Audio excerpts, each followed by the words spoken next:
कहती हूँ, छोड़ दो परिंदों को आजाद फिजाओं में, छोड़ दो परिंदों को आजाद फिजाओं में, अपने होंगे तो लौट आएंगे एक रोज, अपने होंगे तो लौट आएंगे एक रोज। सकल विश्व को आर्य बनाए, सकल विश्व को। नमस्ते दोस्तों, थैंक्स आर्य यूट्यूब चैनल पर मैं सुरेश आर्य आप सभी का स्वागत करता हूं। दोस्तों, आज महिला दिवस पर हम आपको एक ऐसी शख्सियत से मिलाने जा रहे हैं जिनको समाज के अंदर उनके नाम से ज्यादा काम से जाना जाता है। दोस्तों, कैथल जिले की एक अध्यापिका जिन्होंने वर्तमान में वहां पे समाज सेवा के लिए परचम फैला रखा है, महिलाओं के उत्थान के लिए ऐसे ऐसे कार्य किए हैं, चाहे वो महिलाओं को शोषण के खिलाफ आवाज उठानी हो या फिर महिलाओं की शिक्षा के लिए आवाज उठानी हो। तो दोस्तों, आइए मिलते हैं हम बहन अमर रावसी से। थैंक्स आर्य परिवार के सभी दर्शकों को नमस्ते। जी बहन जी, आपसे हम पहला प्रश्न यही पूछेंगे कि जैसे आज के समाज में महिलाएं अपनी बात नहीं रख पाती, महिलाओं का शोषण होता है, महिलाएं डरती हैं कि कहीं ना कहीं हम अपनी बात कहेंगे, कहीं कोई इसको दबा न दे। इस बदलते दौर में आपने प्रेरणा कहाँ से मिली, समाज सेवा की कहें या फिर महिलाओं के उत्थान के लिए जो बात आपने रखते हो, उसके लिए आपको प्रेरणा कहाँ से मिली? सबसे पहले तो मैं भाई जी आपका धन्यवाद करती हूँ, जो महिला दिवस के ऊपर मुझे इतना बड़ा सम्मान, इतना बड़ा मंच आपने दिया बात रखने के लिए। आपने पूरी नारी समाज के उत्थान के लिए इतना बड़ा कार्य किया। सैल्यूट है, नमन है, प्रणाम है। रही बात प्रेरणा की, नारी का जो जीवन होता है वो एक बाप के घर से फिर ससुराल जिम्मेवारियों में ही चला जाता है। प्रेरणा मुझे बहुत से सदस्य मेरे नजदीकी ऐसे रहे जिन्होंने मुझे पग पग पर प्रेरित किया। मैं अपनी एक छोटी सी जीवन यात्रा आपको बताना चाहूंगी कि प्रेरणा कहाँ कहाँ से मिली। मैं गांव की एक भोली वाली लड़की, गांव में जैसे थोड़ा जल्दी शादी कर देते हैं, मेरी जल्दी शादी कर दी। और जब मैंने देखा कि वहां पे मुझे माहौल अच्छा नहीं मिला, अच्छा जीवन साथी नहीं मिला, तो एक दिन ऐसा आया कि मैं सुसाइड करने के लिए चल पड़ी। रेलवे फाटक पे पहुंच गई, सोचा कि जीवन खत्म कर दे, ये तो कुछ भी जीवन नहीं है, शादी कोई जीवन नहीं है। फिर पता नहीं भगवान का क्या संदेश था, क्या आदेश था कि नहीं, मरना नहीं है, ये तो कायरता है, यही जीवन थोड़ी है, यही एक समाज थोड़ी है। और मैं वापिस आ गई। फिर मैंने देखा भाई ये इंसान मेरा जीवन साथी नहीं हो सकता। मेरे पापा अच्छे पढ़े लिखे, बीएड, आर्य समाजी। मैंने कहा पिताजी ये हम मेरा गुजारा नहीं हो सकता, ये पत्नी को पत्नी नहीं समझते, माँ को माँ नहीं समझते, और जो एक माहौल होता है ये मुझे नहीं अच्छा लग रहा। मेरे पिताजी बोले चलो बेटा कोई बात नहीं, चलो गांव में गए। वहां मैंने साइकिल चलाना सीखा। और जैसे ही कोर्ट में पिताजी ने केस किया कि हम तलाक ले लेंगे बेटे, आप अपना स्टैंड बनाओ आगे, मैंने कहा हाँ पिताजी, एक तरफ मौत है और एक तरफ मेरा संघर्ष जारी रहेगा। मैंने +2 में एडमिशन लिया, साइकिल चलाना सीखा। एक तरफ कोर्ट, थाने, पंचायतें, सबका सामना किया। भाई नहीं हम लेके जाएंगे। मैंने कहा नहीं, मैंने नहीं जाना, मैंने पढ़ना है, कुछ करना है। तो मैंने साइकिल चलानी सीखी, +2 में एडमिशन लिया, +2 करी, उसके बाद मैंने जेबीटी करी 97-98 में, और फिर मैं 2000 में सर्विस में आ गई, अध्यापिका का पद मुझे मिल गया। उसके बाद मुझे लगा कि मंजिल मिल गई, लगता है अब मैं समाज के लिए कुछ कर पाऊंगी। मम्मी पापा फिर लगे कहने कि नहीं बेटा शादी करनी है, समाज क्या कहेगा कि घर में लड़की को रख लिया, शादी तो तेरी करनी पड़ेगी। मैंने सोचा भाई अब तो माँ बाप की माननी पड़ेगी। एक ऐसा इंसान मेरे लिए देखो जो पैसा ना देखता हो, नारी का सम्मान करता हो। अगर ऐसा कोई इंसान है तो मैं शादी कर लूंगी, वरना मैं नहीं करूंगी। तो आदरणीय सुबी सिंह जी, इनकी पत्नी की भी डेथ हो गई थी, हार्ट पेशेंट थी, एक बिटिया थी 10th क्लास में। तो मेरे पापा बोले बेटा सेकंड मदर का, मौसी का जो समाज में रोल होता है वो बड़ा भयानक होता है। और अगर मैं मास्टर जी के आपका रिश्ता करूंगा तो जवान बेटी है बेटा, आप कैसे रख पाओगे? मैंने कहा पापा जी, आदमी सर्वगुण संपन्न होना चाहिए पिताजी। मैं बेटी को भी अच्छे से रखूंगी और पति के साथ भी बहुत अच्छे से रहूंगी। अगर आपने मेरी शादी करनी है तो इस परिवार में कर दीजिए, क्योंकि इस बेटी को भी माँ चाहिए और इस पति को भी अच्छी पत्नी चाहिए जो बेटी को रख पाए। तो मैंने दृढ़ संकल्प किया कि समाज में जो कहते हैं सेकंड मदर, मौसी है, बच्चों पे अत्याचार होते हैं, मैंने सोचा कि मैं ये मिटा के छोड़ूंगी। मैंने एक बेटी को गले से लगाया, अपनी फ्रेंड बनाया। आज मेरी बेटी दिल्ली में सेट है, दामाद बड़ा अच्छा है, पूरी अपनी जिम्मेवारी मैंने निभाई। मेरे पति ने साथ साथ मेरे को पढ़ाया। मैं +2 करके जेबीटी लग गई थी, साथ साथ मेरे को BA, MA, B.Ed, M.Ed। कहने लगा अमर, आप कह रहे थे भाई जी प्रेरणा कहाँ से मिली?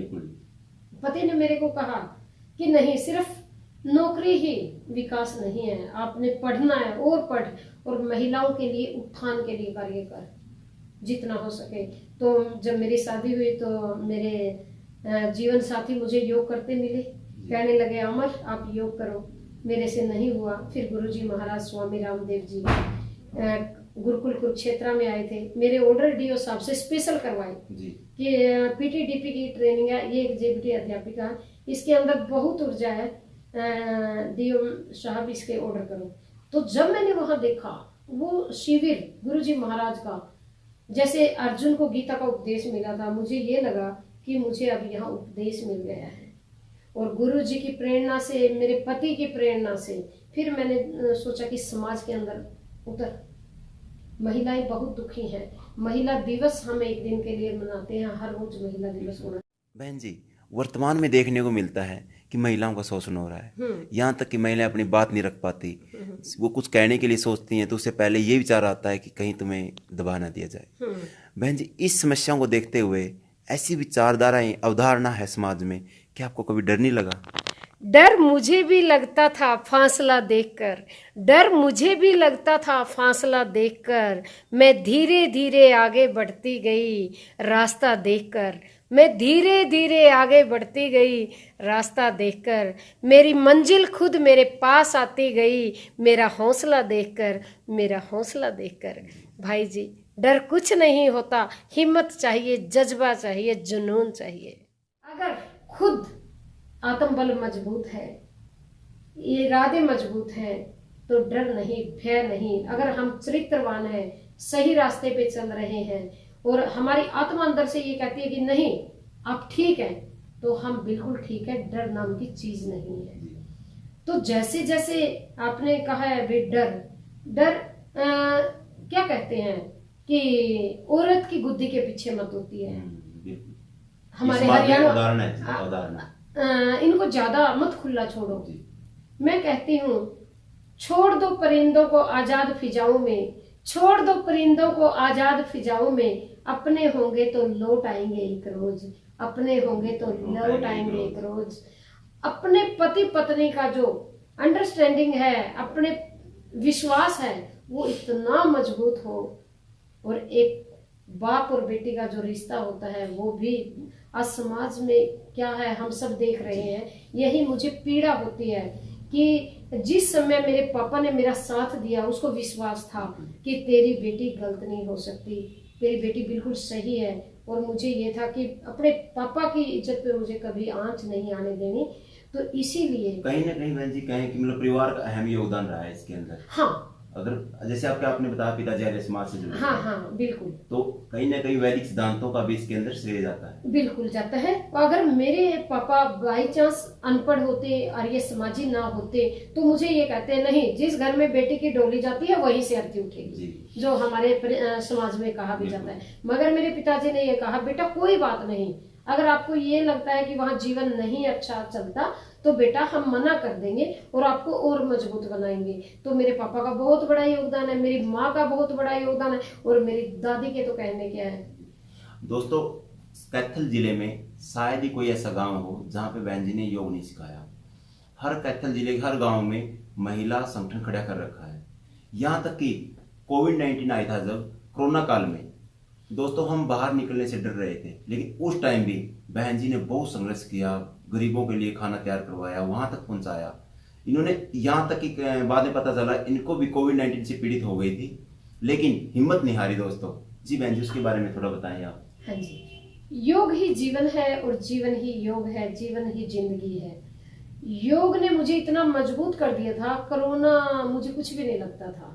तो मैं इतनी बड़ी महामारी भाई जी अपनी जिंदगी में पहली बार देखी, तो योग ही था जो ये कार्य हमसे करवा रहा था। मेरे अंदर कोई भय नाम की चीज नहीं थी, तो मेरे पति ने और मैंने बीड़ा उठाया। मेरी बहनें, महिला पतंजलि परिवार की बहनें कहने लगी, बहन हम आपके साथ हैं, आप क्या करना चाह रहे हैं ना भाई, सरकार इतना बड़ा प्रयास कर रही है तो हमारा भी योगदान चाहिए, गिलहरी की तरह हम भी कर सकते हैं।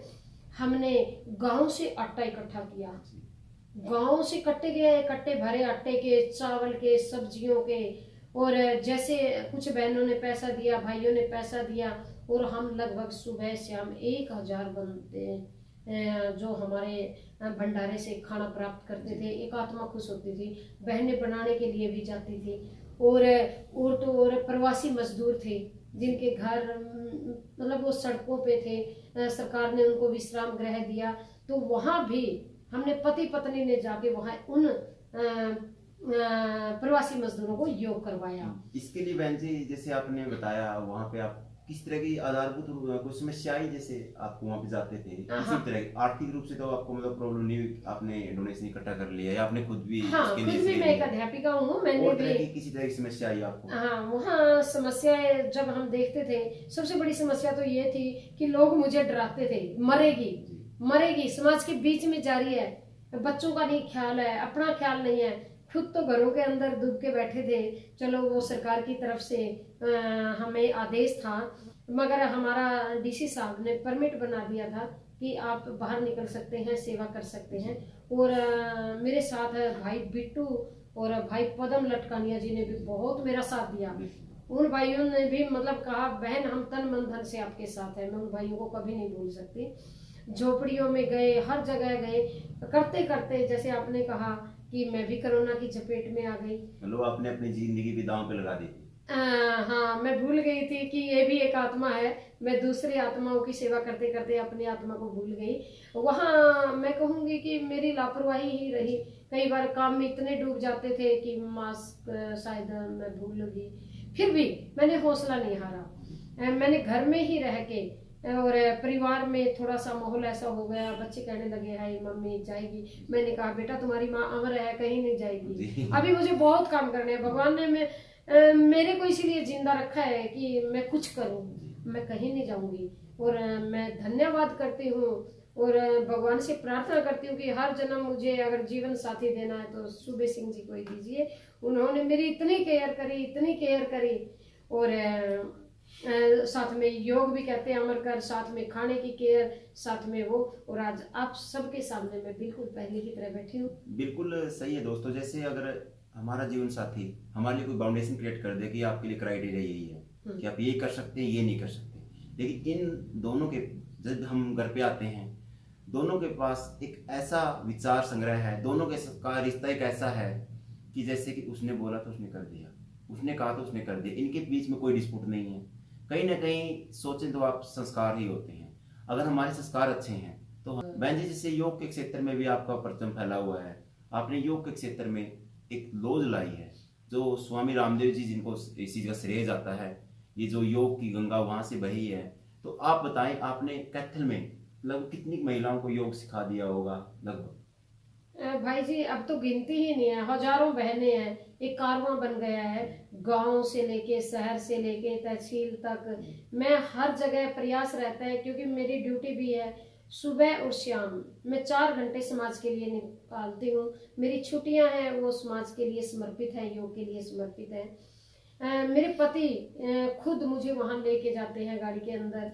किसी भाई की मुझे जरूरत पड़ती है तो भाइयों का, आप जैसे भाइयों का भी मुझे बहुत साथ मिलता है। मैंने ये देखा है भाई जी, बहनें डिप्रेशन में, तनाव में बहुत ज्यादा होती हैं। ये शारीरिक स्वास्थ्य भी इनका कमजोर होता है। जैसे मैंने योग कक्षाएं लगाई, योग शिक्षक बनाई, उनके घरों के कलेश खत्म हो गए। और उनकी आर्थिक स्थिति भी मजबूत हो गई। जो अनपढ़ बहनें सिर्फ घर घर तक सीमित थी, आज वो मंचों पे योग करवा रही हैं। और मैंने देखा पति पत्नी का आपस में तनाव बहुत ज्यादा हो गया था, थोड़ी सी अहम के कारण। जब दोनों ही योग से जुड़ गई तो उनके घर बस गई, कोर्ट से केस उठ गए। मतलब महज भाई जी ये नहीं है कि शरीर को पतला करना है, योग हमारा संतुलन बनाता है, परिवार का संतुलन बनाता है, समाज का संतुलन बनाता है, हमारे जीवन का संतुलन बनाता है योग। दोस्तों जैसे आपको पता है, इन्होंने बताया इनके पिताजी आर्य समाजी थे। आर्य समाजी का काम क्या होता है? वैदिक ग्रंथों का, वैदिक सिद्धांतों का प्रचार प्रसार करना, वैदिक शिक्षा का प्रचार करना। जैसे इन्होंने बताया कि इनके पिताजी आर्य समाज थे, उन्होंने पाखंडियों की दुकान बंद कराने के लिए एक ऐसा ब्रह्मास्त्र तैयार कर दिया। जैसे माता बहनें क्या होती हैं, मानसिक रोगों से पीड़ित होती हैं, शारीरिक रोगों से पीड़ित होती हैं और किसी पाखंडी के पास इलाज कराने चली जाती हैं, लेकिन इन्होंने उनको अल्टरनेट योग दे दिया। योग से उनका मानसिक और शारीरिक स्वास्थ्य ठीक हो गया और वो वहां जाना बंद हो गया। तो मैं आपको बताना चाहता हूँ दोस्तों, योग को अपने जीवन में अपनाएं। अगर आप योग को अपनाएंगे तो योग आपको अपने समाज में, अपने इस देश में, अपने परिवार में हर जगह स्थान दिलाएगा। योग अपनाएं, योग करना चाहिए हमें। बहन जी, वर्तमान में आपके पास क्या क्या दायित्व है? आप किस किस संस्था से जुड़े हैं? किस संस्था ने आपको दायित्व दे रखा है? हमने पता किया था कि आप ब्रांड एम्बेसडर बनाया हुआ आपको, ये महिला सशक्तिकरण के लिए, उनकी आवाज उठाने के लिए आपको ब्रांड एम्बेसडर का दायित्व कब मिला? ये पिछले 8 मार्च को मेरे को जिला प्रशासन की ओर से ये दायित्व दिया गया था, बल्कि और भी जिम्मेवारी बढ़ गई इससे, तो कि आपको इतना बड़ा दायित्व दिया गया है, आपको और काम करना है। मैं समझती हूँ पद का मतलब जिम्मेवारी, सेवा, वो हमें करनी पड़ती है। और जैसे मैं महिला जिला प्रभारी पतंजलि योगपीठ और राज्य कार्यकारिणी की सदस्य भी हूँ पतंजलि महिला समिति की, और अध्यापन के साथ साथ जैसे डीओसी स्काउट गाइड, उसकी डीओसी हूँ। बच्चों को शिमला है, अम्बाला है, हर जगह कैंपों में लेके जाती हूँ, उनके अंदर ऐसी भावना तैयार करती हूँ देशभक्ति की और भय मुक्त जीवन जीने की। बचपन से ही उनको तैयार कर देती हूँ प्राइमरी की। कहीं बहन जी मैं आपको रोकना चाहूंगा, कहीं ऐसा भी होता होगा, कहीं सुनने को मिलता होगा तो किसी स्वार्थ में लगे हुए हैं, कुछ लालच में इनको कुछ मिल रहा होगा, ऐसा भी समाज में सुनने को मिलता होगा? आपको ताने दे रहे होंगे लोग तो किसी चीज के लालच में फिर रहे हैं, राजनीति करेंगे, या कुछ ऐसा? हाँ, ऐसे बहुत से अवार्ड मेरे को मिलते हैं। अवार्ड बिल्कुल सही कहा, अवार्ड कहूंगी मैं ये। सबसे पहला अवार्ड तो मुझे चरित्रहीनता का मिलता है। ये कहते हैं ये तो ऐसे ही घूमती रहती है, सुबह सिंह का इसके ऊपर कंट्रोल ही नहीं। ये सबसे पहला अवार्ड है। ये दोस्तों जो व्यक्ति ऐसा अवार्ड दे रहे हैं उनकी नेगेटिव है, उनकी थिंकिंग है, उन पर डिपेंड करता है। वो तो जैसी दृष्टि वैसी दृष्टि। हाँ। इन्होंने अपने आप को बदलाव दिया, अपने समाज के अंदर इन्होंने ऐसी लो जगाई है। दोस्तों वैसे नहीं सोचिए, आपकी बहुत कुछ आसान नहीं है करना। समाज में रहते हुए सबसे पहले हम अपनी दैनिक जीवन को जीने का प्रयास करते हैं। इस बिजी शेड्यूल में से समाज के लिए समय निकालना बहुत बड़ी बात है, और तो इन्होंने किया है तो इनको इस चीज का श्रेय दे रहे हैं वो। अब वो तो उन पे डिपेंड करता है क्या कह रहे हैं वो भाई जी। अच्छे भाई ऐसे भी है, बहन ऐसी भी है जो मेरा हौसला बढ़ाते हैं, मगर मैं उस नेगेटिव वाइब्रेशन की तरफ मुड़ के भी नहीं देखती। मेरा चरित्र का सर्टिफिकेट मेरा पति देगा, मेरा पापा देगा और मेरी आत्मा देगी। मैं इस चीज की कोई परवाह नहीं करती। मेरे पति ने पहले मेरे को इतना मजबूत कर दिया था कि जो औरत बाहर निकलती है उसको चरित्रहीन कह के रोक दिया जाता है, तो ये प्रभाव मेरे ऊपर नहीं होता। उसके ऊपर बाद ये भी कहते हैं कि घर नहीं संभालती है, बच्चे ऐसे ही फिरते रहते हैं, और ये तो राजनीति में आएगी, ये अपनी क्या बोलते हैं वो क्या बोलते हैं भाई, हम उनको लोकप्रियता के लिए ये कार्य कर रही है, मगर वो उनका सोचने का दायरा है। बिल्कुल। जैसे कुछ महिलाएं जहाँ देखने को मिलता है, कुछ बहनों के ऊपर जब आरोप लगते हैं, झूठे चारित्रिक दोष लगता है, तो वह रुक जाती है। उनको लिए मैं यही कहूंगा, अगर चरित्र है पवित्र तो क्यों है दशा तेरी? अगर तेरा चरित्र पवित्र है तो डरना ही नहीं है, करना है। लोगों को तो कहने का काम है, कहने दीजिए, आप अपना कार्य निरंतर करते रहिए। बहन जी वर्तमान में जैसे आपने बताया कि आपके पास इतनी ये दायित्व है। हाँ, लायंस क्लब की भी मैं मेंबर हूँ। लायंस क्लब की बड़े अच्छे डॉक्टर्स उसमें जुड़ी हुई हैं। एक आपकी वीडियो क्लिप भी देखी थी बहन जी कुछ समय पहले महावीर गुड्डू जी के साथ, उसके बारे में थोड़ा सा बताइए। हाँ, महावीर गुड्डू जी भी हमारे एजुकेशन डिपार्टमेंट से हैं, तो महावीर गुड्डू जी भी मेरा बहुत हौसला बढ़ाते हैं हिसार दूरदर्शन पे भी मैंने हरियाणवी एंकरिंग की है जी। हाँ। और जैसे आप कह रहे हैं गुरु साहब के बारे में, आरटी में हमारा वो है शिक्षा का अधिकार। जो बच्चे स्कूल तक नहीं पहुंचते थे, मजदूरी करते थे, खेतों में काम करते थे, उनको हमने एक गाने के माध्यम से आरटी में वो राइट टू एजुकेशन में गाना हमारा डाला हुआ है, तो उसके माध्यम से शिक्षा तो हमारा अधिकार है, वो प्रयास मैंने किया था ताकि एक गीत के माध्यम से हमारी बेटियां स्कूल तक पहुंचे। तो कोई भी क्षेत्र मुझे लगता है कि मैं नहीं छोड़ूंगी, हर प्रयास करूंगी जिससे हमारी बेटियां स्वस्थ बने, सशक्त बने। बहन जी, एक लास्ट क्वेश्चन, जब स्वामी रामदेव जी ने स्वदेशी को बढ़ावा देने के लिए आंदोलन किया था, जब स्वामी जी ने राष्ट्र को गौरवान्वित करने के लिए, जब हमारे नैतिक मूल्य, राष्ट्रीय मूल्यों को दबोचा जा रहा था, उनको दबाया जा रहा था, खत्म किया जा रहा था, स्वामी जी ने दिल्ली में आंदोलन किया था। दोस्तों, उस समय भी बहन जी ने सक्रियता दिखाई थी, उस समय भी इनके तरफ से समाज में प्रतिक्रिया दिखाई गई थी, यहाँ से वहां पे आप दिल्ली भी गए थे, कृपया उस दृष्टांत को भी हमें बताएं। देखो, जब हमारे गुरुजी महाराज एक सन्यासी, पहले तो हमने सुना था कि सन्यासी प्रवचन करते हैं, जब एक सन्यासी देश के लिए लड़ाई लड़ रहा है, अपने संविधान के लिए लड़ाई लड़ रहा है, एक बदलाव के लिए लड़ाई लड़ रहा है, तो मैंने अपनी भूमिका भी गिलहरी की तरह उसमें एक औरतों की बस में वहां भर के लेके गई थी आंदोलन के अंदर, और वहां मतलब समाज का इतना साथ गुरुजी को मिल रहा था, मगर सरकार को वो रास नहीं आया और लाठीचार्ज किया गया। वहां हमारे बहनों के बच्चे भी इधर उधर हो गए थे, तो बड़ा संघर्षशील हमारा वो समय था, मगर हमने गुरुजी के आशीर्वाद से हौसला नहीं छोड़ा। और उसके बाद जैसे हमने कैथल भी यहाँ विरोध जताया, उसी के आधार पे 6 बार तो मेरी ट्रांसफर कर दी थी कि नहीं, हाँ आओ ये गुरु की चेली है, इसको सर्विस करना सिखाते हैं। बड़ी मुश्किल में बदली रखवाती, फिर हो जाती। बिल्कुल जी, जैसे कुछ समाज सेवी कई बार इन राजनीति पार्टियों का शिकार हो जाते हैं, उनको किसी अन्य संस्था से जोड़ के देखा जाता है। तो दोस्तों, ये देखिए, उस समय भी डटी रही, इन्होंने अपना समर्पण वहां पे राष्ट्र के प्रति जो इनका दायित्व था उसको निभाया। जी, मैं महिला दिवस के ऊपर मेरी बहनों को यही संदेश देना चाहूंगी कि सशक्तिकरण, हम सुनते हैं, अखबार में पढ़ते हैं, टीवी में देखते हैं, तो सशक्तिकरण है जो, उसकी जरूरत क्यों पड़ रही है? वो दोनों की समानता लाने के लिए, वो आएगा कैसे? पठन पाठन से। और जब सामाजिक कार्यों में हम उतरेंगे, समाज के अंदर जाएंगे, वैसे तो हम किनारे पे बैठ के सोचते हैं कि बिना डुबकी लगाए मोती मिल जाए, मगर नहीं, आपकी दरिया पार करनी पड़ेगी। तू खुद को बदल, तू खुद को बदल, तभी तो जमाना बदलेगा, तभी तो जमाना बदलेगा। बिल्कुल, बहुत बढ़िया बहन जी। हाँ, तो मेरी बहनों से रिक्वेस्ट है कि ज्यादा से ज्यादा आप हमें ये बताइए, अंतिम में आप हमारे दर्शकों को क्या संदेश देना चाहती हैं? हमारी माता बहनें जो हमसे जुड़ी हुई हैं, उनको क्या संदेश देना चाहती हैं?